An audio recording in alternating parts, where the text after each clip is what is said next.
Well, before Darryl shares a little bit more about the basic principles of asset-based community development, I wanted to share with you a story that sort of links with the video we showed to you before we released you. And this story was when I was at Broadway. One of the things I wanted to do when I was preaching a sermon on when Jesus heals a blind man was I wanted to go talk to some students at the School of the Blind who were actually blind and talk to them about this story. And we had a member of our congregation who worked for years at the School of the Blind in Indiana, and she was able to get a group of graduating seniors there to sit down and talk with me. And so I sat down with them, and this is the first question that I asked them. I said, so how are you treated by the seeing world? How are you treated by people who are not blind? And immediately they corrected me. And they said, no, it's not the seeing world, it's the sighted world. Because just because you have sight does not mean that you can see. That's what happened to me. I was like, wow. Okay, I said, so how does the sighted world treat you? And they said, well, either one of two ways. They either completely ignore us or they help us too much. They think that we cannot do anything by ourselves. And they told me story after story about how they were treated. One of the students there was going on a trip to Europe with a group of sighted folks. And as soon as the leader heard that there was a person on the trip who was blind, who was legally blind, she called up her mother and said, well, does she know how to dress herself?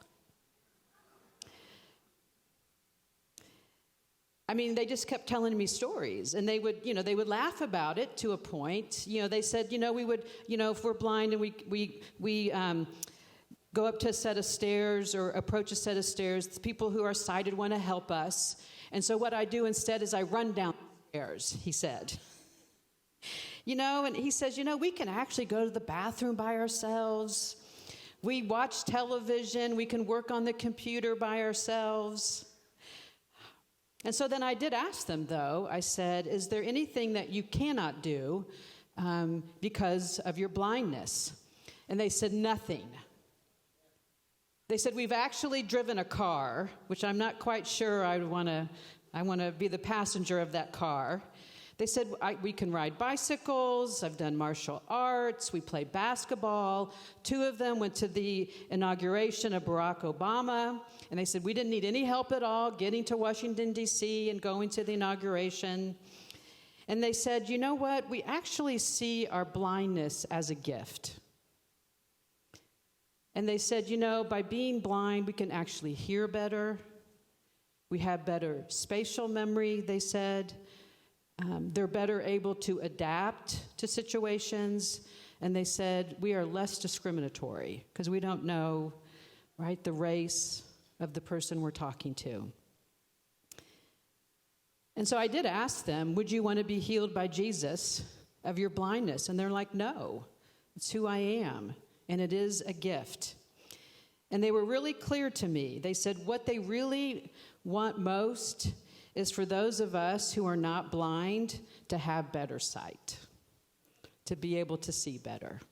So, Darryl, I'm going to introduce you now. Wow, thank you for sharing that. So what I'm going to do for the next few minutes is I'm going to walk through the ABCs of ABCD. Some of you already, actually a lot of you that I've spoken to, that already have heard about asset-based community development. And some among you that are doing this work already, but we just thought it'd be important for us to kind of lay out the basics of this philosophy so that we're all on the same page before we go into the fellowship hall to work within our networks. So does that sound good? Thank you. So in my church, people actually talk back to me when I ask questions. So thank you for the 2 of you that responded when I asked that question. Feel free to respond back. It's okay. All right. Okay, so in asset-based community development, first of all, what I want to make very clear is that this is not a program. Sometimes when we present and when we talk to groups about implementing asset-based community development or making the shift, people immediately in their minds say, okay, how can we create a program that is asset-based, right, or strengths-based, right? This isn't a program that you implement, but this is a way that you see the world. Just as Rachel shared about the blind students, I think there are many of us that see the world. We all see, but we're not seeing the abundance that's around us. So the ABCD approach, on the screens you can see it, the difference between a comparison of the ABCD approach and a social services model. In a lot of our churches, we have adopted the social services model when we serve the poor and the needy.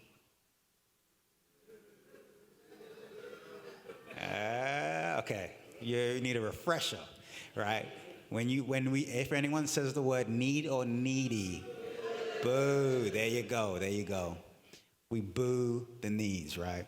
So asset-based approach focuses on the assets, where the social service model obviously focuses on needs.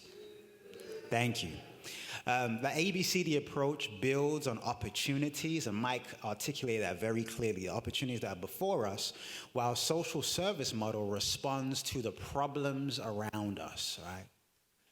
The ABCD approach is investment-oriented, while the social service model is charity-oriented. So Mike shared the story of an individual in the church who came in and had to do some they had to do some work, and instead of him writing a check, he asked what they were good at, and it kind of spiraled from there. One thing that I talk about as I do asset-based community development is how do we get the money into the hands of the people, right? There's a lot of money coming into organizations, institutions, churches. Though you may not feel that your church has a lot of money, you are probably getting more money in the church than the people in the community are. So how do we figure out and create strategies where people are able to be paid for their gifts? Right? Emphasis is on associations rather than agencies. I would say a lot of the challenges that we are facing in our neighborhoods is a result of the breakdown of associational life, breakdown of community, the breakdown of neighboring, right? But what's interesting is when I was asked to speak on ABCD in Kansas City, and I was on a conference call with a bunch of people who I was going to be on a panel with, and there was a brother there from Mexico, and as I was unpacking what asset-based community development is, he said, "Hey, brother, I'm confused because this is just what we've done to survive." He's like, "I'm confused about it." And I told him, I was like, "Yeah, bro, I know. For me, it was the same way. For my family, who are Jamaicans, we had what we call partner growing up. Because the banks wouldn't loan money to people from the Caribbean. So what we would have to do was pool our resources together in order to take care of one another. So in poor contexts, they've already figured this thing out, right? It's just that we've come along and put a label on it. Asset-based community development, right? But out in the neighborhoods, they're already doing this, right? So associational life rather than agencies. The focus is on the community, not on individuals. The goal is empowerment, not services. One of my mentors, John Perkins, who helped found the Christian Community Development Association, when in one of the workshops, there's that saying, it takes, you feed a man a fish, he'll eat for a day, but you teach a man to fish, right? He'll eat for a lifetime. And he pushes it a little bit further. He says, then we have to ask the question, who owns the pond, right? Who owns the pond? So when we start talking about justice. Power comes from relationships. But for the social service model, power comes from credentials. And the church, we have to be very careful of this.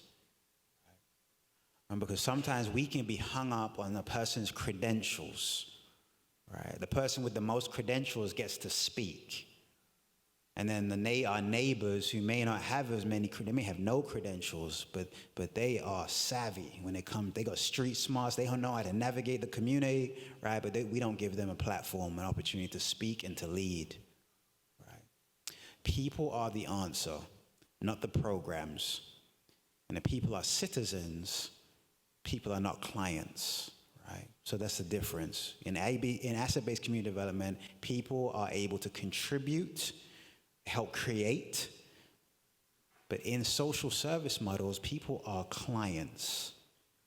When I do this training and we look at needs maps,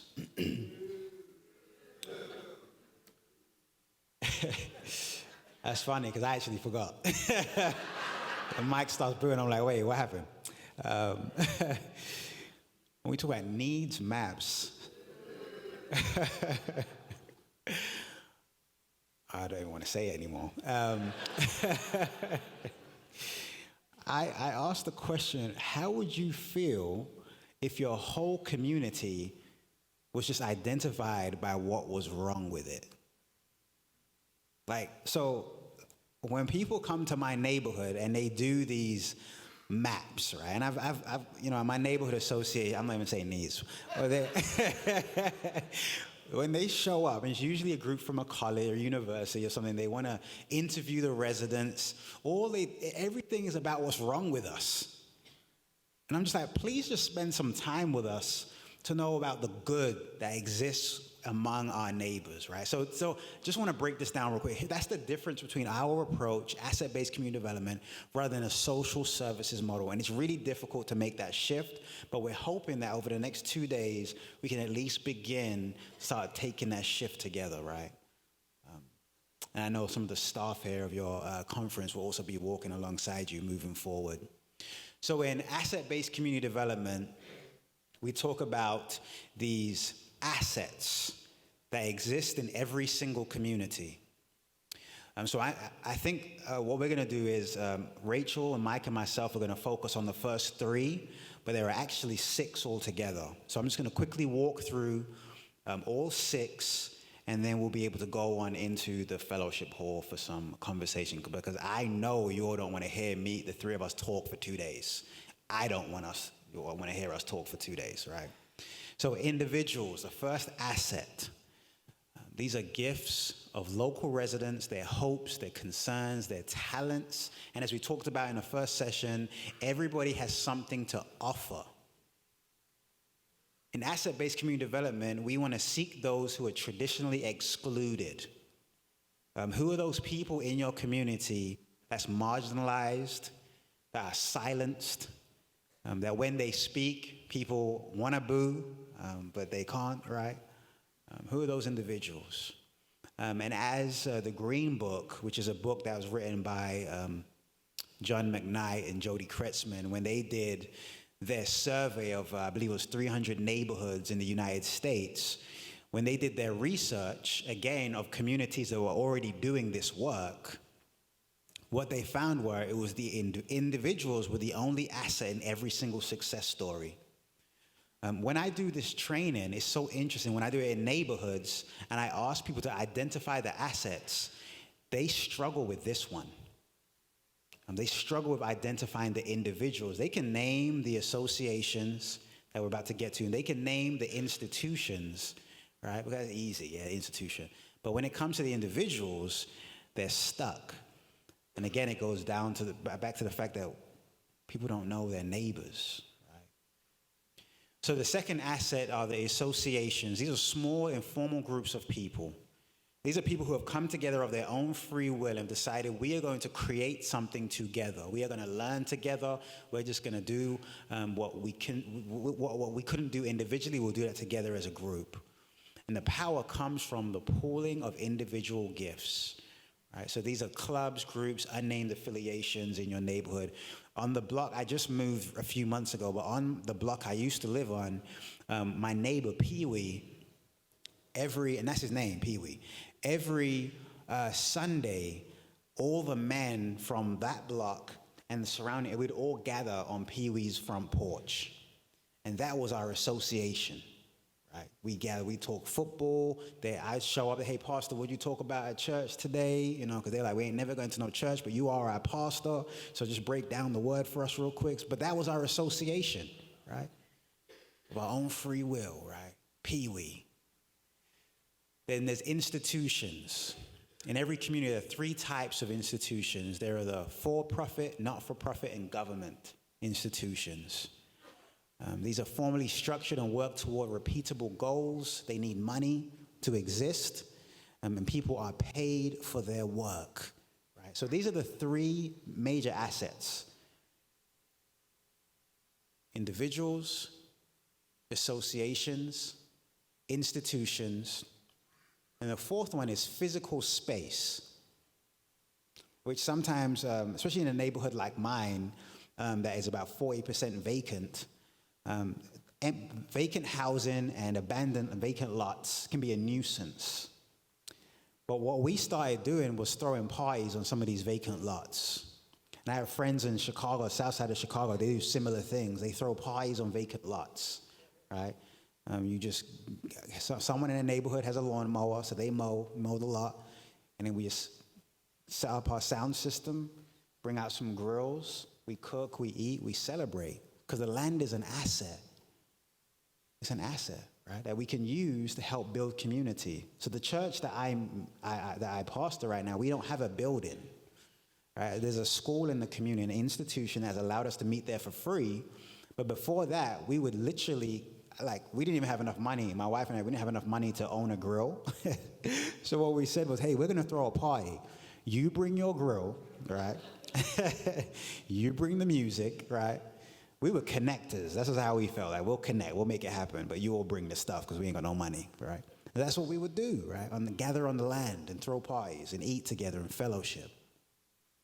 The 5th is exchange, right? So the exchange of the gifts of individuals, the gifts of associations, the gifts of institutions, the physical land, and then there's this beauty of these things in relationship with one another, an exchange that takes place, a local economy that is built. And this takes time, and this is what was kind of happening with the showcases that we were doing for a number of years, where we learned people's side hustles. We brought those people together to celebrate their businesses and help build local economies. Now, I still do this through my local church, what we call them cash mobs. And I stole that from a pastor in Harlem. But what we do is we take our offering money, and I say, hey, this Sunday, and I give some weeks of preparation, but I say, hey, for the next 3 weeks, put your money aside, and on this Sunday, we're all going to go and we're going to shop at a local business, right? So building the local economy, right? Creating an exchange, supporting local business owners in the community. And then the 6th and final asset is culture. These are the stories that we tell, right? When I moved into my community, I spent time on people's front porches to just hear the stories of the neighborhood. What was the neighborhood like in the 50s, in the 60s, right? What was the neighborhood like when crack cocaine came out? What was it like when the homes in the middle of the neighborhood were blown out and it sat vacant and empty for 20 years before the highway went in? Like, just hearing those stories, right? That's what helps to build community, those stories, and represents what's important to people. So again, our 6 assets, and I just wanted to walk through these real quickly so that we all have similar language and we all are on the same page as we move into the fellowship hall. The first are individuals. Second are associations, small groups of people gathered. Institutions, where people are paid and they need money, right? For-profit, non-profit government. 4th is the physical space, the land itself. 5th is the exchange or local economy. The 6th is the culture, the stories that are told. That makes sense? All right. Thank you to that one person who answered. So what we're going to do now is we're going to break from here, not literally take a break because you just took a break, and I'm afraid some of you won't come back. What we're going to do is we're going to go directly to the fellowship hall. You should have on your name tags the color that represents your network. You can find your network. And I think you were handed out sheets of paper when you walked in that kind of maps out the fellowship hall, so you know exactly where you should sit. Please go to the fellowship hall and share your networks. But as you go, we have a question. As you walk, find a partner, find somebody, and answer this question. What would people say who love you? What would they say are your gifts? Right? So what would people who love you say are your gifts? One more time. What would people who love you say are your gifts? All right, so as you move to the fellowship hall, interview somebody else and ask them that question, okay? And then we will give you some more instructions once we get to the fellowship hall. Thank you.